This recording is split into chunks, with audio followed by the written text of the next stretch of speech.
I want to thank our sponsor, Icarus Originals, who are a British-run company run by two servicemen that create high-quality aviation design cufflinks designed by the aviation community for the aviation community. All of their products are individually cast and handcrafted in the UK using only aircraft material recovered from certifiable sources. You too can own a bit of aviation history with these stunning cufflinks made from F-4 Phantom XT907 and Tornado F-3 ZE734. Make sure you head to their website at icarusoriginals.com to check out all their amazing products and more. If you enjoy our videos and podcasts and would like us to continue putting out regular quality content, head over to patreon.com/aircrewinterview where you can donate monthly, and in return you will get rewards ranging from early interview viewings, bonus clips, credited as a producer and much more. Thank you and enjoy.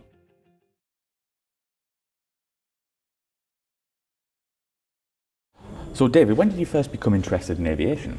I'm not really sure, to be honest. I think it just gently dribbled in when I was getting towards teenage. I always wanted to be a train driver, if I'm being honest. Oh, really? And then I discovered that steam trains had gone off the railways, and I wanted something else to do. So at about the age of 10 or 11, I saw my first air show, started to get interested in aviation. And my mum talked me into joining the Air Cadets. I think she wanted me out of the house 2 nights a week, to be honest. And that fostered an interest in aviation. If I'm being honest, my main interest was electronics. Loved electronics and technology, so I was really interested in being an electronic technician in the Air Force. Okay. And through the Air Cadets, we had an excellent guy called John Gale. John was the local recruiting sergeant for the Air Force Careers Information Office. And John talked me into going for a aircrew post. So I was looking at pilot. I never thought I'd make it.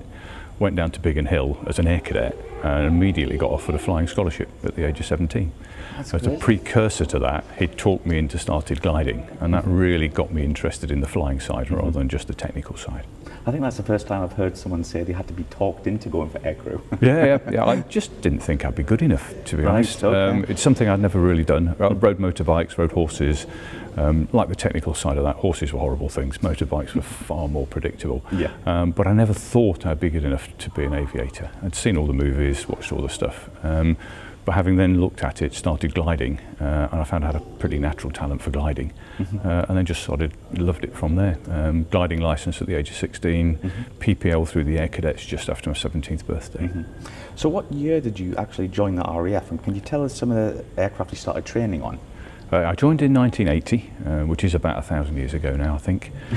Very different Air Force, much larger, very different atmosphere in the country as well. There were still the throngs of the end of the Second World War guys were there.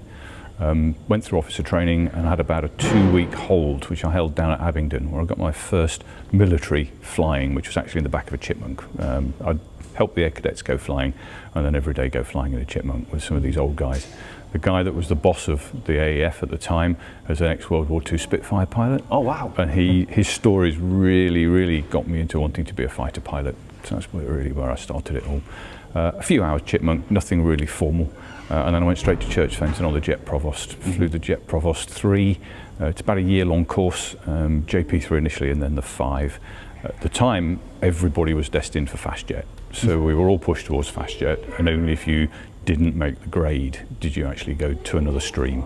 20 of us started at Church Fenton. I think 11 of us got through the year-long course, so it's quite a failure rate. And it's quite hard work, but I love the Jet Provost. A nice old aeroplane to fly, and it felt very different to the modern stuff we do now. A very old-fashioned way of training. It was all done time in the air, instructors largely shouting at you from what I remember. I'll probably have a jaundiced student's view of that. Moved on from the JP to the Hawk. The Hawk was relatively new in those days. This would be 1981, 82. Nat had just disappeared from Valley. Hawk was the spangly new aeroplane, and that's where I first experienced the T1. From Valley to Chivenor on the T1 again, but this time the camouflage one. Big move from Valley to Chivenor. Valley, you got your wings. That's where you were then seen to be a pilot. You moved through to Chivenor, where you entered Strike Command, as it was in those days. And it was a different atmosphere. You're a qualified pilot now, get on with it. Hawk was weaponized, gunnery, bombing, air-to-air gunnery, air-to-ground gunnery, level bomb, dive bomb, strafe. So it's great fun, and it's the first time I got to operate the aeroplane as a system.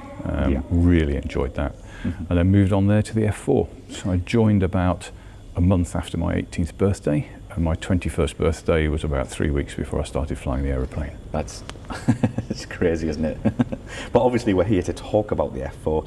Let's talk about, did you actually choose the F-4, or did you get picked to go to that posting? I always wanted to fly Lightnings, believe it or not. British aeroplane, had a very romantic view about single seat being down the end of the Spitfire line, if you like. Yeah. But I was too tall. My knee to buttock length was just too big for the anthropology for the aeroplane.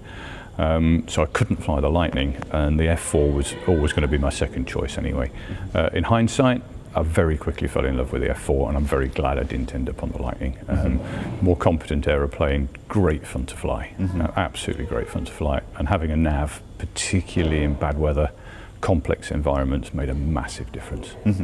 So what were your first thoughts of the actual Phantom? Did you think it was a beast? Because everyone says it's a yeah, it's huge. Yeah. It's absolutely huge. Yeah. You come out of the Hawk, which from the Jet Provost felt big, but once you're sitting in the Hawk, it's strapped to you, it feels like a bit of a sports car. And then you got in this bloody great F-4, and it is, as you say, a bit of a beast. Large aeroplane, it feels big. You were definitely in it, not on it. Big cockpit, it just felt huge. I remember it being quite intimidating as well. So what was the role of the Phantom in the RAF at this time? The F-4 had just transitioned to pure air defence. So we bought the aeroplane initially, some air defence, some air to ground. It was nominally bought as an F-111 replacement, which was nominally ordered as a TSR-2 replacement. So we ended up in a different configuration to most of the other systems. UK avionics, very good inertial nav system for its day. UK engines, obviously, with the Rolls-Royce Spey engines. And by the time I got there, it had transitioned from a relatively immature platform, because when you change that much, it takes a while for it to settle down, to a very mature and very capable air defence aeroplane. So how old was the Phantom in service at this point? We bought ours, I think, in '68, transitioned in '74 to Air Force only in air defence. So about 14, 15 years down the road. So quite yeah, it wasn't a young lady by a long way. So let's talk about some of your ground training on the F-4. Can you talk us through that? Crumbs, yeah. The start of the OCU is a systems-based process. So you start off learning about the aeroplane. An awful lot of detail, I felt, as a youngster. I really didn't understand why I needed to know what each hydraulic valve did and each transistor in the radio. It certainly felt that way. In hindsight, what they were doing was building sufficient knowledge for you to be able to operate the aeroplane, and when it wasn't working perfectly, understand thoroughly what it was that the problem was. Very complex 50s aeroplane, particularly complex hydraulics for its day.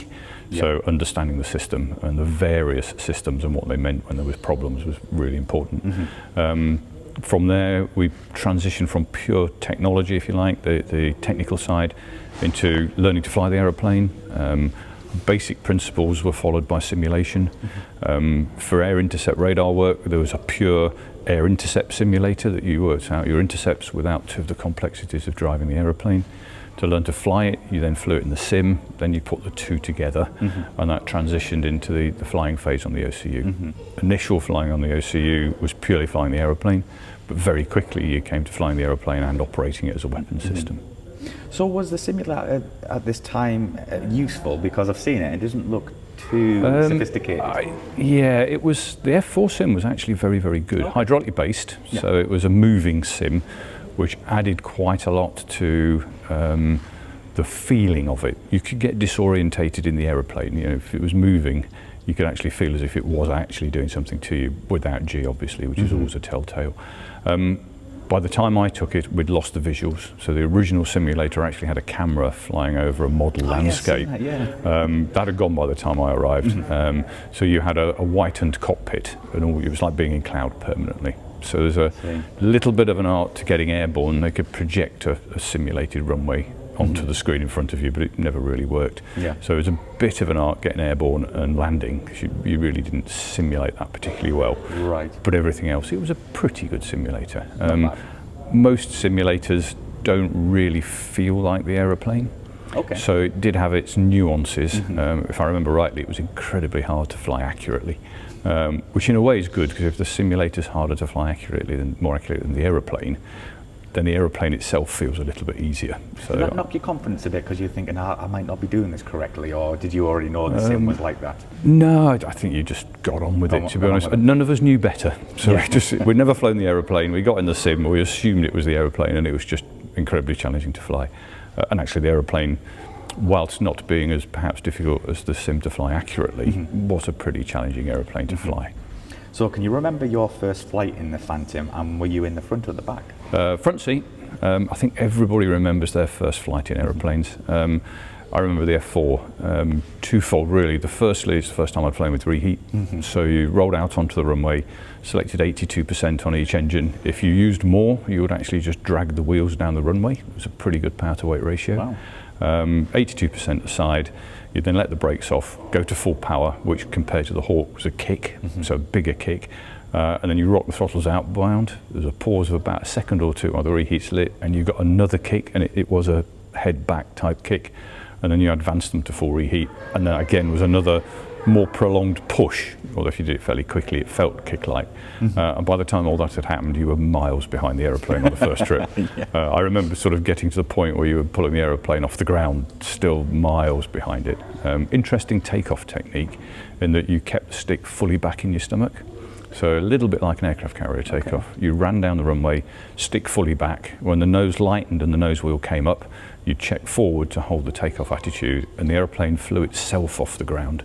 All you had to do then was raise the gear, raise the flaps, hold the attitude to set speed, and then adjust the attitude nose up to hold the speed you wanted to climb, which was, I think, 350 knots or 0.7 Mach once you're a bit higher. So can you talk us through some of your basic flying training on the course? Was it basically formatting, or was it like a combination of everything? It's a combination of everything.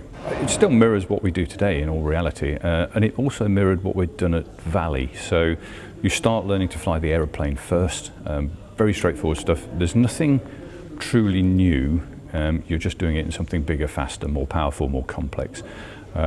First stuff was all basic flying, so airborne out, operating the aeroplane, basic aerobatics. Biggest thing I always found was landing the aeroplane. Very different technique to the Hawk. So in a Hawk, you point at the numbers at the runway, you use the throttle to control the speed, and you drive the aeroplane at the numbers, and just before you land, you arrest the rate of descent, flare the aeroplane, and it touches down. The F-4 was almost the opposite. So you flew angle of attack, which meant the nose was always pointing upwards.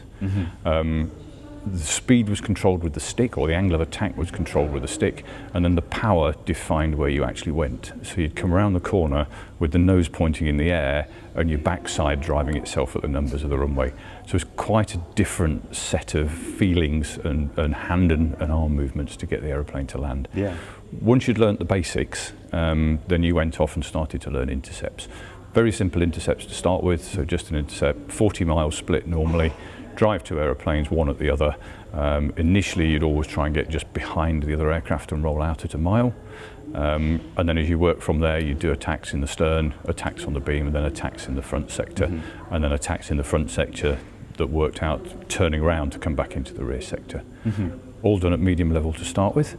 The interesting bit was you'd go off with a staff navigator with a pair. Your crew student navigator would be in the other aeroplane with a staff pilot, and you'd go off and do intercepts with each other, and then the next trip you'd throw the student in the back, and then we'd go off on our own and do the same sortie again against a staff pair. So it was really good fun.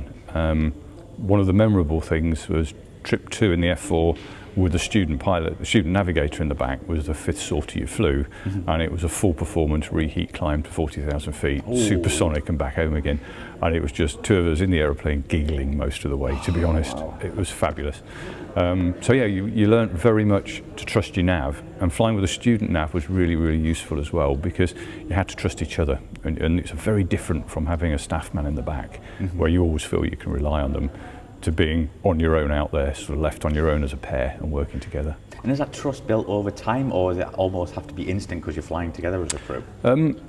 There is an instant trust, because you've both been trained to the same level and you both understand what to expect from each other. And certainly once you get past the OCU, although instructors are the same, you have a faith in the instructor that's really important, and you have to have the same trust in your own backseater. Once you're on the front line, it's much the same, but you know what to expect against the amount of experience the guy has. Yeah. Would I say you'd ever not trust a nav? No, you'd always trust him. Yeah. But you know the service you got might be slightly different if the bloke's got 10 hours on the aeroplane or 1,000 hours on the aeroplane, as you can imagine. So let's talk about what the aircraft was like to handle and what was its strengths and weaknesses. I loved handling it. The aeroplane flew, I thought, very nicely. It required piloting skills, probably more so than Tornado and Hawk by a long way. Yeah, I've heard that. In terms of ordinary flight, so when you're away from the edge of the envelope, it was very similar to any other fast jet. Reheat gave you acceleration of about 50 knots every 5 or 6 seconds, which is quite impressive. Bit faster than the F-4 was in the mid speeds, but slower near the supersonic area. It used to slow down as it got near to 0.9 Mach.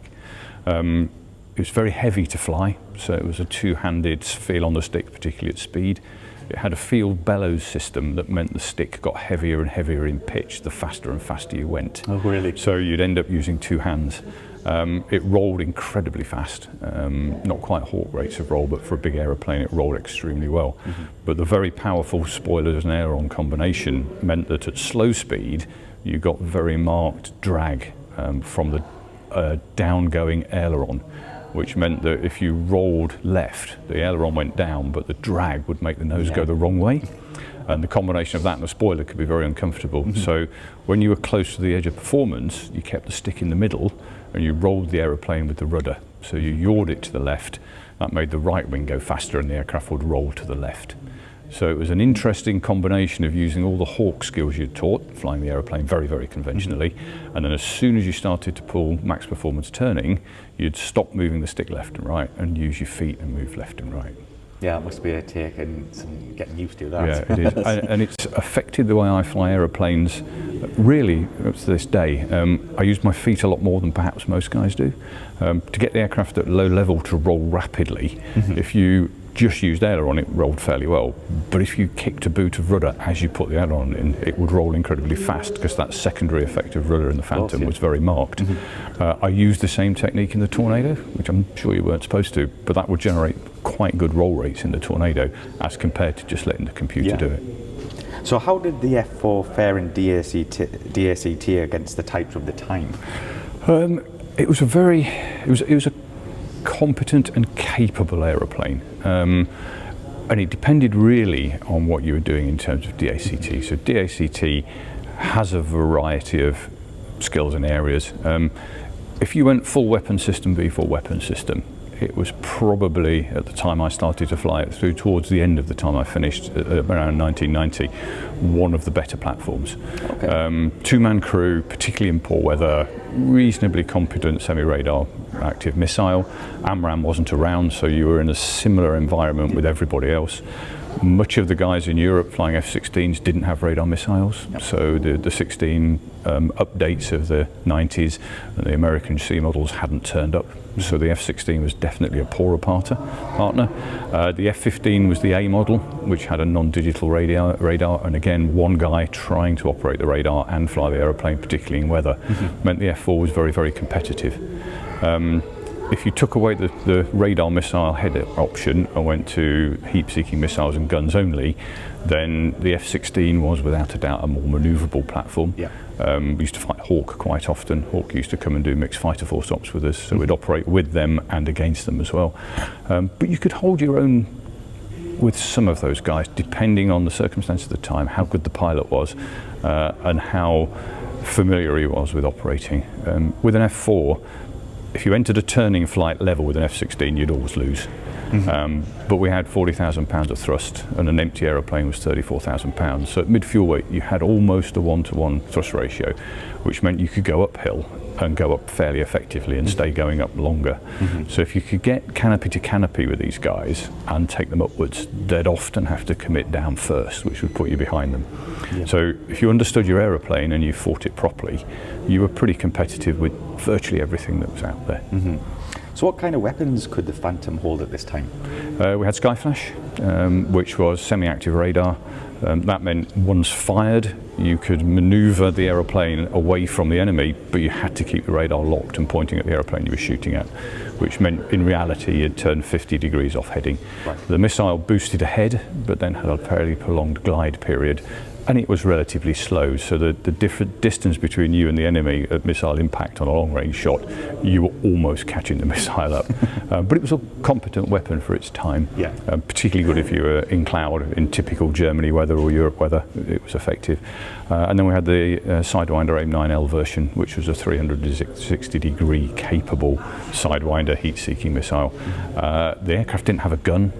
However, in the role in Germany, when I was on 92 Squadron, we always carried a Su-23 cannon underneath, and that fit often worked for other use as well. We might take that decision in the UK to use it. Yeah, because I was going to ask you about the Gunpod. Did the pilots and the crews like it?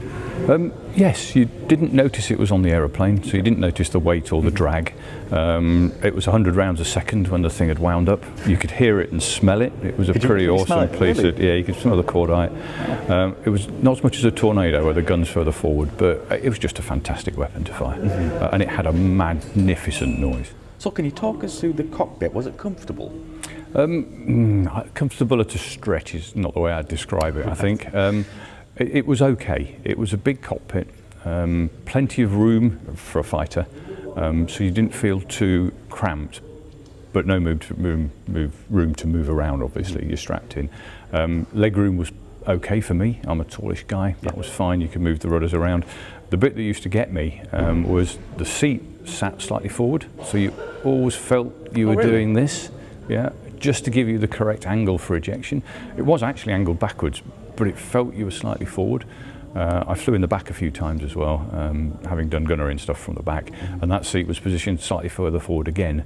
So whilst it wasn't leaning forward, you always felt just slightly as if you were perched forward. So that must have taken some getting used to that. Yeah, you very quickly, I think as a military pilot, particularly because of the kit and the cockpit environment, you get very used to ignoring the physical environment, because it is horribly uncomfortable, hot, miserable. The F-4 was horribly noisy. So at 350 knots, 400 knots, it was okay. At 550 knots, you would actually be screaming at each other because the cockpit noise was so much. We didn't have noise cancelling microphones. The airflow literally over the perspex would just generate that much noise. You'd be shouting at each other, turning the volumes up. And if you got into the 600 knot sort of area, it was just outrageously loud. Wow. So what kind of helmets would you be wearing at this time? Would you be wearing the old, is it the MK3s? We started with Mark 3s. I think by the end of my time we were on Mark 4s. For a while I flew with the Alpha helmet, which was the trial helmet that eventually became the Mark 10. But the trial helmet I thought was better than the Mark 10. It was the same weight, it had a much better visor system. Was it looked like two circles on the side? Was that the Mark 10 of various guises had two circles with sliders in it, one for the clear visor, one for the dark. The Mark 10 then had flick switches, one for the dark, one for the visor, clear visor on the sides, where you push them up and down behind your head and they move the visors. But the Alpha helmet had a system that looked like that sat on the side. So to move the visor, if you push this one, it went up. You push that one, it went down, and it would lock anywhere. So it was a totally flexible visor position, which I found really useful. You could adjust slightly the visor. So if you needed to look over your head and the mask would pull down and up, you could generate just a little bit of space on it. We didn't adopt that in service because it didn't lock as positively as perhaps you'd want.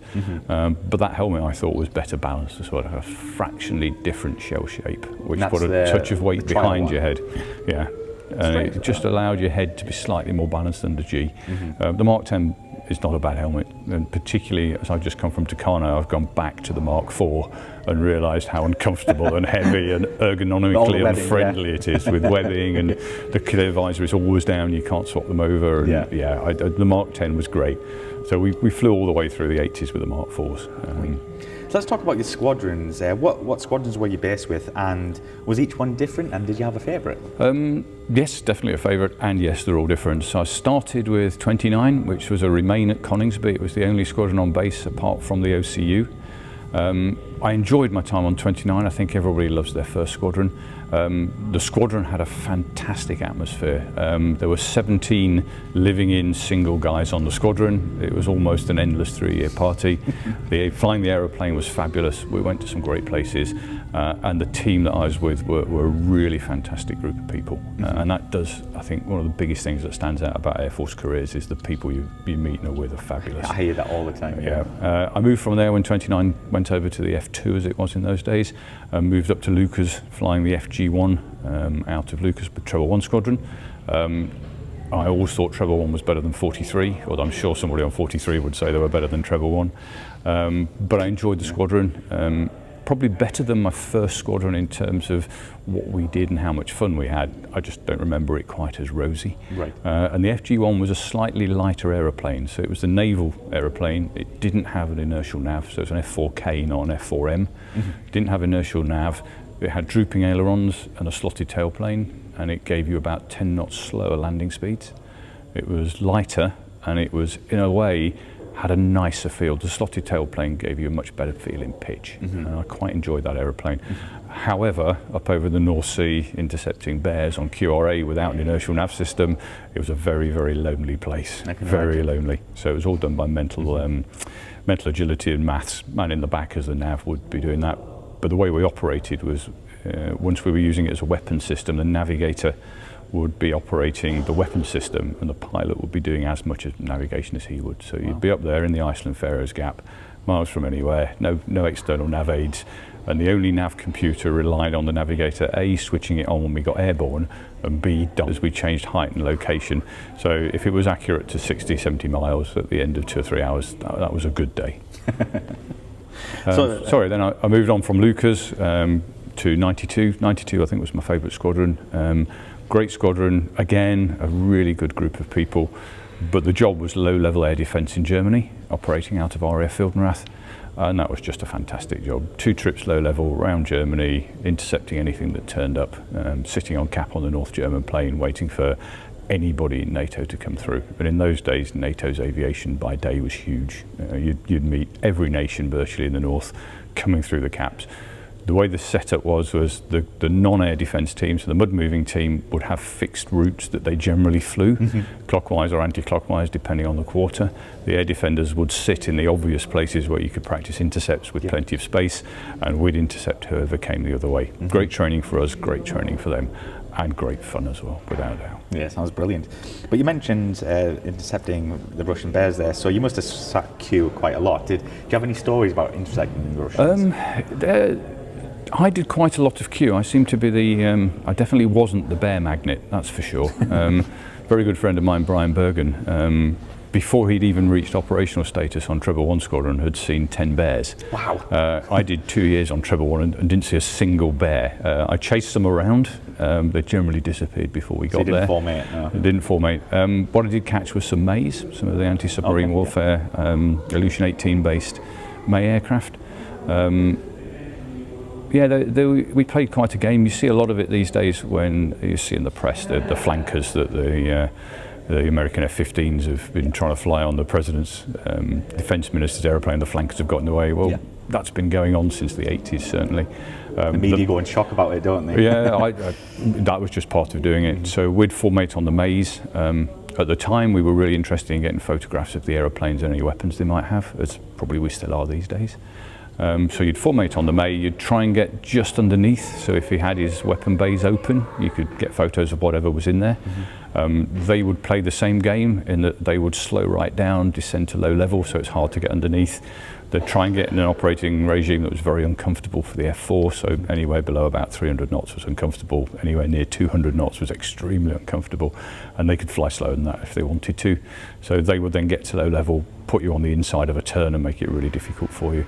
So a lot of cat and mouse stuff. It was cat and mouse stuff. They would do it at night as well, which was really uncomfortable. You could get your own back at night. You could select full reheat, sit just underneath and behind, select full reheat, and then pull up right next to them. So there's a pair of blazing reheats past the window. So we played the game both ways. Of course, yeah. But I think you flew in the Falklands as well with the Phantom. Can you tell us about this? Yeah, I first went down to the Falklands in, I think, about 86, 87. I was 87. By then, Mount Pleasant Airport had just opened in the airfield there, and we were running air defence of the islands. In those days, there was very much still the threat of a renegade Argentine aircraft or formation, depending on how the political situation was. I don't think anyone always thought there'd be a politically sanctioned event, but you could never tell what a renegade might do. And we spent a lot of time down there, air defence of the islands, flying clap. Quite often they had intelligence gathering or maritime aircraft that would fly around the exclusion zone, sometimes just on the edge of it, sometimes just in it, to see what our reaction would be. And a very, very, very similar QRA type profile to the way the Russians acted as well. So obviously you flew in the UK, obviously in Germany and Europe and the Falklands. Did you have a favourite where you preferred to fly? Low level in Germany was without a doubt the best job.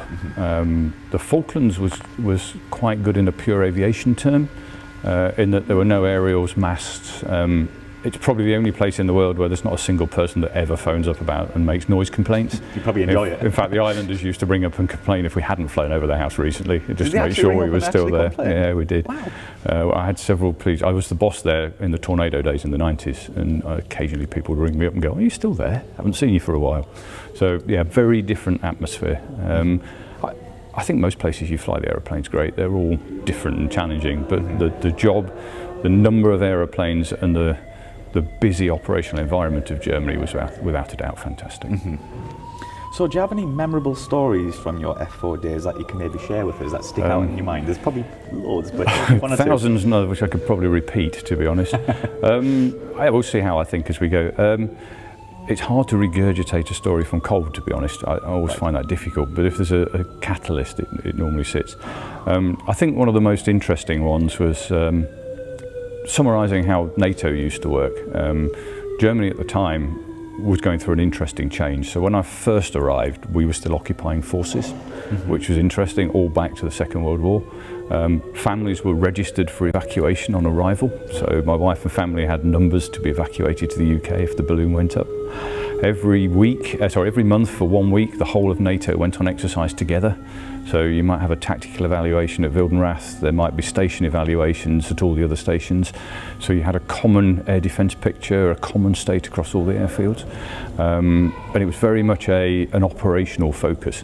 And I remember one day there was a massive fight over sort of low-flying Area 2 in the plains of Germany. There's a town there called Bielefeld.